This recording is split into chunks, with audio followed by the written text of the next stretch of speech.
ابھی باقی ہیں اور مستقبل میں قومیں اسے بطور بادشاہ سردار کاہن سجدہ کریں گی کہ یہ خدا ہے جو جسم میں ظاہر ہوا۔ بھائی یوسف، میرا ایک سوال ہے ان لوگوں اور قوموں کے متعلق جو اس 1000 سالہ بادشاہی میں برکت پائیں گی۔ کیا مصر ان مبارک قوموں میں اس بادشاہی میں شامل ہوگا؟ در حقیقت مصر برکت پانے والے ممالک کی صفِ اول میں ہے۔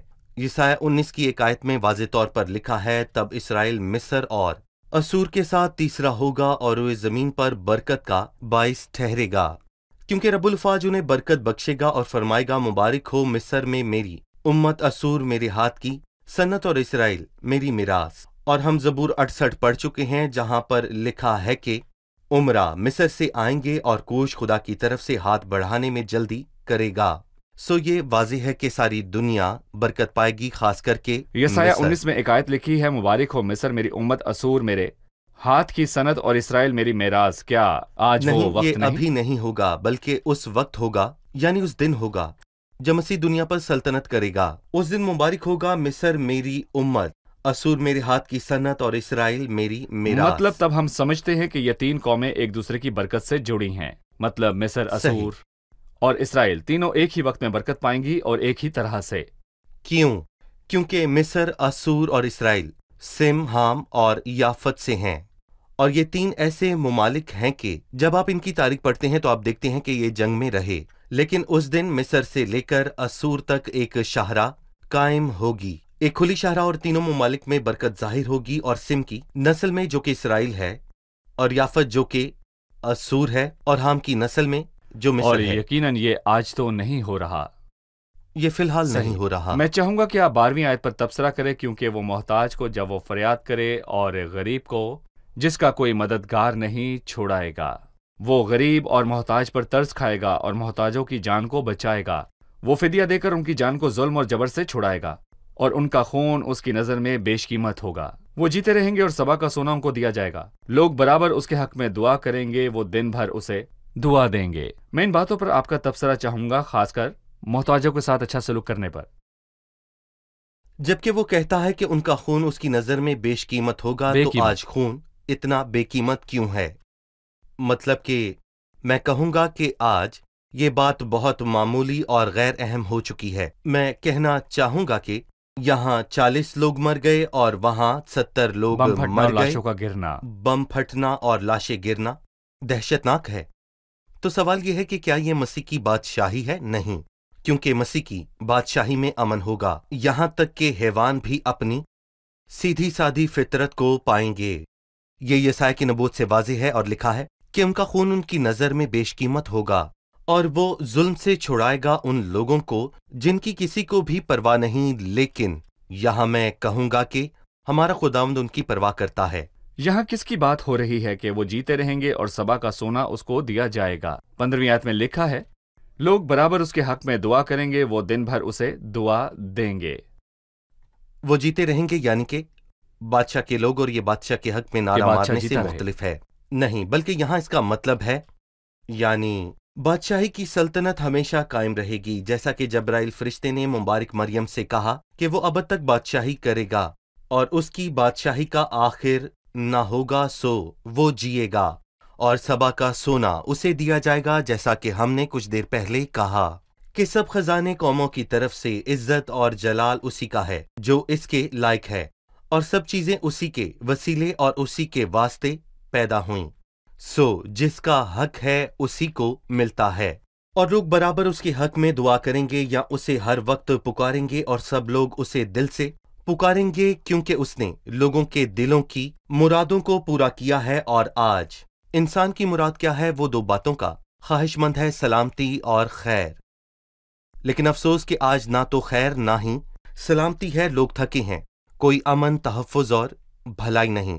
آئیں دیکھیں 7ویں آیت میں کیا کہا گیا کہ خوب امن رہے صحیح۔ گا، اور 16ویں آیت میں کہ زمین میں پہاڑوں کی چوٹیوں پر اناج کی افراط ہوگی، جس کا مطلب ہے کہ بڑی خیر اور امن بھی جی۔ ہوگا۔ اور میں کہوں گا کہ لوگ اس کے لیے نیک تمنائیں رکھتے ہیں، کیونکہ وہ انہیں سلامتی، خوشحالی اور ان کی جان کی خیر عطا کرتا ہے۔ یہاں ہم ایک وقفہ لیں گے، اس کے بعد ہم آگے بڑھیں گے آخری حصے کی طرف، جو کہ مسیح کی برکتوں کے حوالے سے ہے۔ ہم جانتے ہیں کہ اس کی بادشاہی کی صفات میں سے ایک انصاف ہے، اور اس کی بادشاہی کی حدود میں ساری دنیا ہے، اور ہم اس بادشاہی کی برکتوں پر بات کریں گے، لیکن ایک وقفے کے بعد۔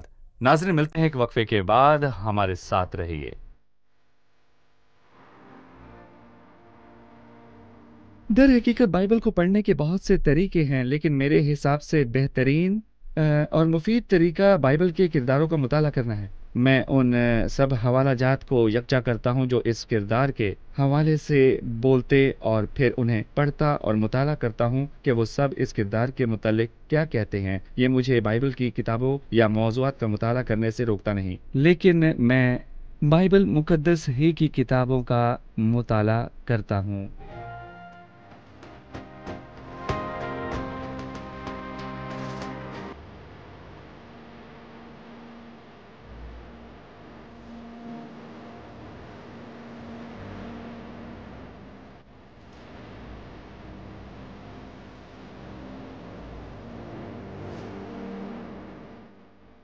ناظرین، ایک بار پھر سے خوش آمدید۔ ہم وقفے کے بعد ایک بار پھر سے حاضر ہیں۔ آئیے چلتے ہیں مہمانوں کی جانب اور جانتے ہیں ان کا سوال۔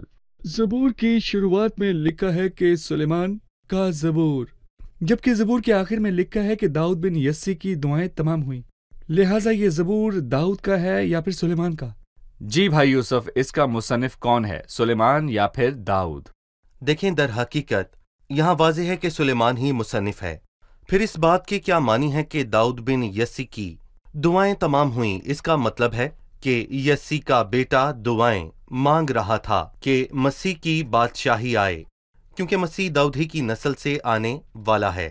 اور ہم داؤد کے آخری الفاظ دوسرے سیموئیل کے 23ویں باب کی نبوت میں پڑھ سکتے ہیں، اور میں یہاں پر یہ بتانا چاہوں گا کہ داؤد کی آخری باتیں یہ ہیں۔ وہ کہتا ہے، ایک ہے جو صداقت سے لوگوں پر حکومت کرتا ہے، جو خدا کے خوف کے ساتھ حکومت کرتا ہے، وہ صبح کی روشنی کی مانند ہوگا جب سورج نکلتا ہے، جب نرم نرم گھاس زمین پر بارش کے بعد چمک کے باعث نکلتی ہے۔ یہ داؤد کی نبوت کے آخری الفاظ ہیں، اور داؤد کی آخری دعا کا تذکرہ زبور 72 میں ملتا ہے، اور ان دونوں کا ملاپ مسیح کی 1000 سالہ خوشحال بادشاہت میں ہوتا ہے۔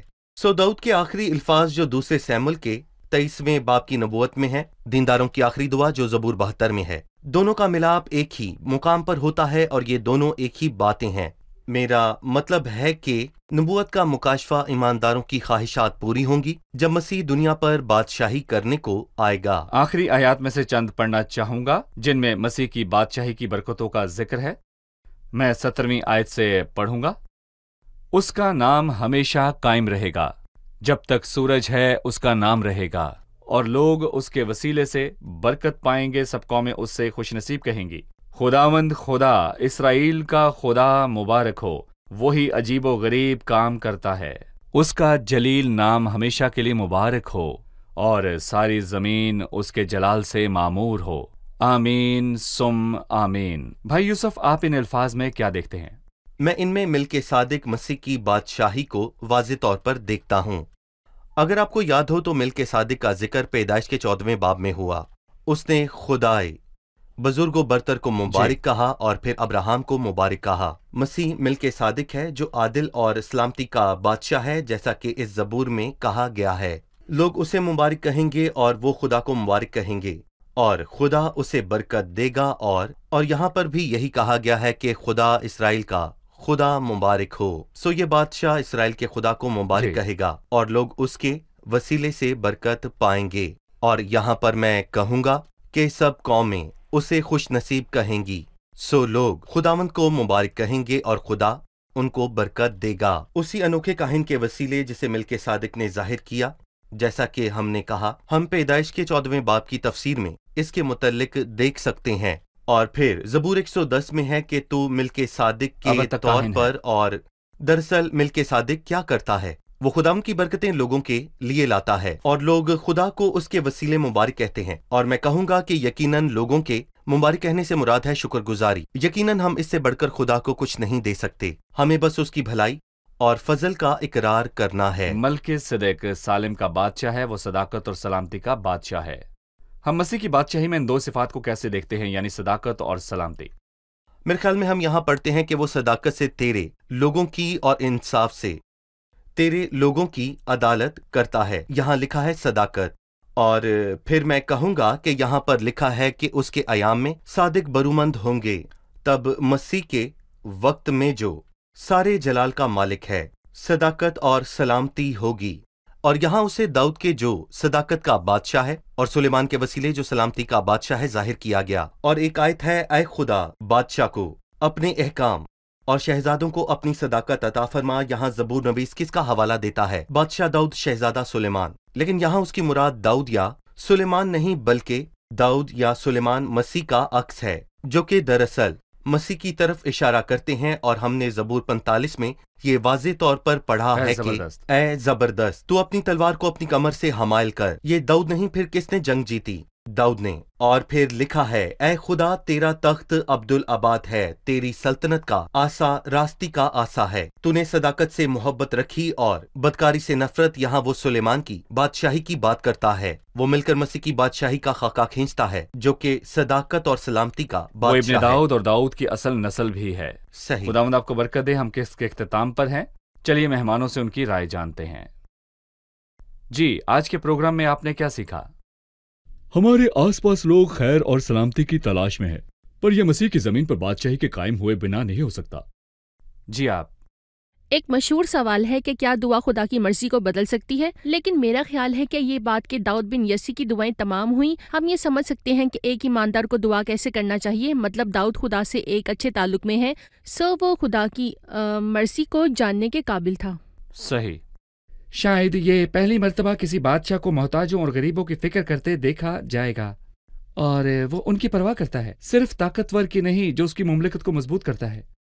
شکریہ، خداوند آپ کو برکت دے۔ شکریہ بھائی یوسف، آپ سے اگلے پروگرام میں پھر ملاقات ہوگی۔ عزیز ناظرین، بائبل مقدس یہ بھی کہتی ہے کہ جب بنی آدم میں پاجی پن کی قدر ہوتی ہے تو شریر ہر طرف چلتے پھرتے ہیں۔ جب کسی بھی سلطنت میں نادانی کا تسلط ہوگا تو اس کی وزارت شریروں کے پاس ہوگی جو اس بادشاہی سے فائدہ اٹھائیں گے، اور وہ جو محتاج اور غریب روندے جائیں گے۔ اور آج ہم دیکھتے ہیں غریبوں کا سلطنت میں کوئی مقام نہیں ہے، نہ ہی محتاجوں کا، لیکن ایک دن آئے گا جبکہ وہ سلطنت کرے گا جو شریروں میں سے نہیں بلکہ اس کا نام مبارک ہوگا۔ وہ حقیقی بادشاہ ہے جو صداقت سے اور سلامتی کے ساتھ بادشاہی کرے گا، اور غریبوں کو اس دن کا مقام ملے گا، محتاجوں کے ساتھ منصفانہ سلوک ہوگا اور مظلوموں کے ساتھ انصاف ہوگا، زمین پر بھلائی ہوگی۔ اور وہ بادشاہ کون ہے جو انصاف اور سلامتی کے ساتھ سلطنت کر سکتا ہے؟ سوائے خداوند یسوع مسیح کے، جس پر خود ظلم ہوا، وہ ستایا گیا تو بھی اس نے برداشت کی اور منہ نہ کھولا۔ اگر آپ غریب ہیں اور آپ کا حق مارا جاتا ہے اور کوئی آپ کے لیے لڑنے والا نہیں، تو اس کے پاس جائیں جس پر آپ سے پہلے ظلم ہوا، اور اس سے کہیں میں تجھ پر بھروسہ کرتا ہوں، تو ہی صادق ہے، میرا انصاف کر اور مجھے میرے دشمنوں سے بچا، اور میرے دل میں آ اور میرا بھروسہ اور تسلی بن، اور اس دن کا انتظار کریں جس دن خوب امن ہوگا۔ آنے والی قسط میں آپ سب سے پھر ملاقات ہوگی۔ خدا آپ سب کو برکت دے۔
ولكل حبيب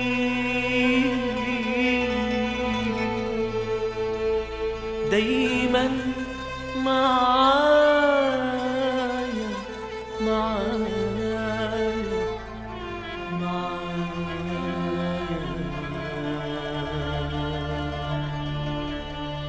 أبدا ما يغيب.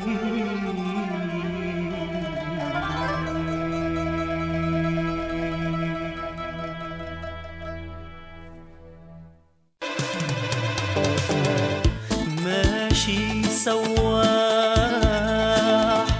قصدي محبوبي في ايدي جراح تمن ذنوبي. ماشي سواح قصدي محبوبي في ايدي جراح تمن ذنوبي.